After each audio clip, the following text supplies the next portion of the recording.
I just share with the review of the latest Air Force One React. This is a second version with the React midsole. The first one being this one from about a year and a half back, and this was actually doing pretty well. The removable React midsole was really nice, and they had a little nice air bubble at the heel that worked nicely in tandem. For this one, for a size 9, it weighs about 411 grams, and that's not pretty much a departure from any of its predecessors. Although it looks like it's gotten, some updates and changes to the upper material to make it lighter, but yeah, it didn't work out. What's more crazy is that they carved out so much of the outsole. Still, there's not much of a lightweightness, evolution, or improvement here, unfortunately. I think it fits. It's a little bit more snug than the previous model compared to the previous Air Force One React. The cushioning, the React midsole, although they're visible, this little suction cup action annoys me a little every time I walk around. The traction pattern has been returned to the original traditional OG Air Force One pattern. I actually prefer the slightly modified version of the previous Air Force React. You see the deeper lines there, like a photo negative of the traditional Air Force One traction pattern. What they did different is that they tried to put a bit of a fuse coated mesh material here, but it's completely negated in terms of its breathability because they have a huge thick strap inside, which is chunky, not elastic, and it's very annoying. I would advise you cutting that strap off if you want to, because it's just that is the most annoying part about this shoe, because they just choke you uncomfortably. I was concerned about the edges of the fused material maybe cutting into your skin a little bit, but fortunately these added suede material around it provides a lot of safety measures. You don't feel any chafing or anything like that thanks to these lining, so that's good. And the heel is elevated a little bit, so it provides you easier slip in and prevents heel slippage, and it provides that cushioniness you might want around your Achilles, so that's nice. Elevated Achilles padding is always good news for me. They've got a traditional Nike Air embroidery here, which is always good. And yeah, the two-tone outsole, if it looks good, it looks good for me, but for me it doesn't do much. I mean, it's not like they're designed with any engineering performance purpose, just about looks. Again, a photo negative concept is made here. Instead of having a mud guard or an added material around this toe box, the toe box material is added on top of the shoe. Yeah.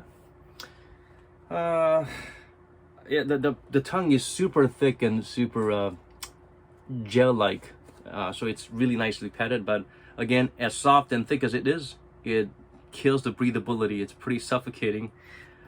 And yeah, as all Nike Air Force One renditions, no matter what kind of new, different, updated versions you get, they do try and deliver on the name Air branding out there. The Comfort Luxe had a tiny Zoom Air, and the Comfort had a tiny Air sole in it, and the Air Force One React previous to this one had an air bubble at the bottom of the midsole.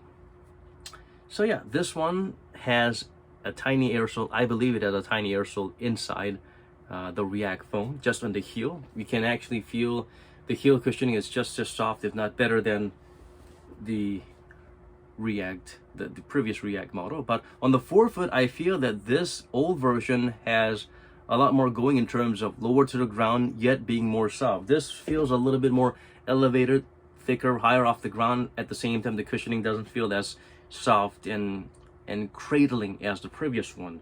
Although by the looks of it, you should have all these React working, but I feel like this should be on the inside and perhaps closer to the foot, because there's a bit of a strobel board in between that kind of blocks the natural comfort that you could actually experience from just having direct contact with the React foam.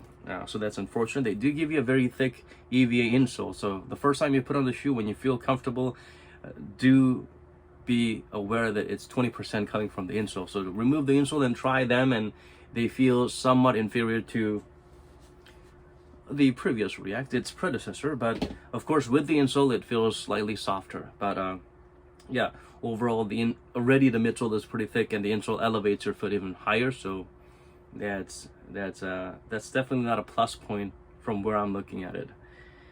Yeah, design wise, I think they did something more fancy, but in terms of the comfort or performance, if you actually want to hoop in it, Rashid Wallace has been hooping all this career in Air Force Ones. So yeah, that's the React is there, but slightly inadequate on the forefoot, but overall it's higher off the ground. The heel comfort in terms of the combination of the air sole and the React is very solid. It's as good, if not better, than some of the best performers out there in terms of heel strike and stride. So yeah, what can I say about it? If you can get it at a discount, I would say get it. Already the retail price is not that high, but I liked what they tried. They're trying something new. Hopefully they'll make an even better upgrade in the next edition, the next version of the React. But I don't know how far they'll go. They've had one React Air Force One, Lunar Air Force One, one polyurethane Air Force One, and the traditional air sole that's been renewed. Most Air Force Ones you see on the market today, if it's not, React or anything special, they usually have a full-length air sole, but the full-length air sole only comes up to slightly before your forefoot pivot point, so you don't feel much in the forefoot. So I don't see the purpose of having that weird length of air sole.